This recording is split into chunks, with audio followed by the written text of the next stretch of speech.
we are all surrounded by narratives, right, that are being brought towards us by news media or by anyone on Facebook or anyone that tries to convey a story. And I think the challenge is to look beyond that and to look beyond the prejudice and the preconceptions that are connected with these narratives.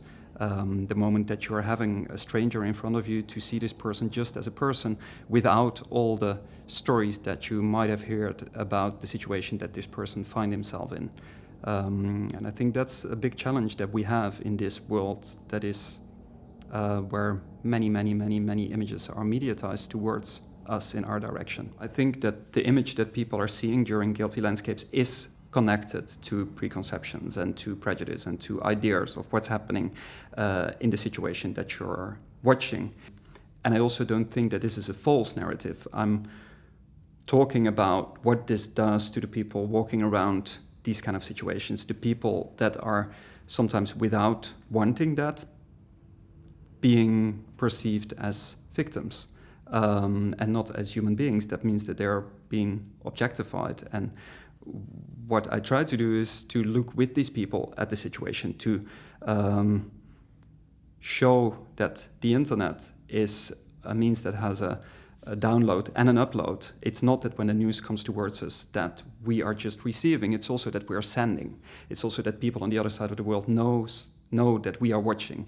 And that situation that the TV screen is watching back, being aware of us watching, might bring up a situation that is more close to a meeting than to us being just a witness.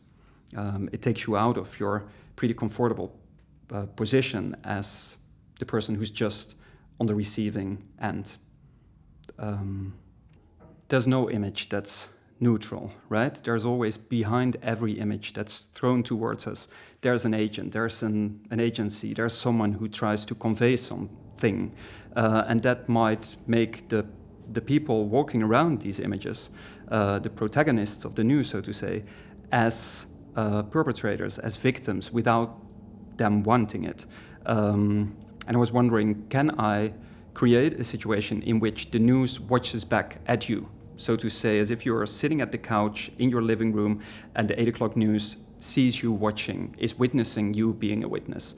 What would that mean? What would it mean that you, as the person who's receiving the news, is not looking down at the news as from your ivory tower, seeing what's happening at the other side of the world, but watching together with the protagonist of the news at situations that might be disrupting.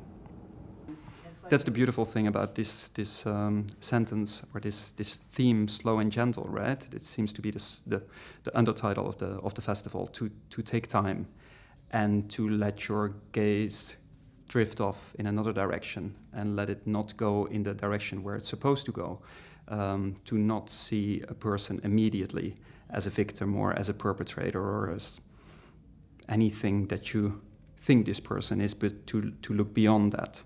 And that's, I think, important.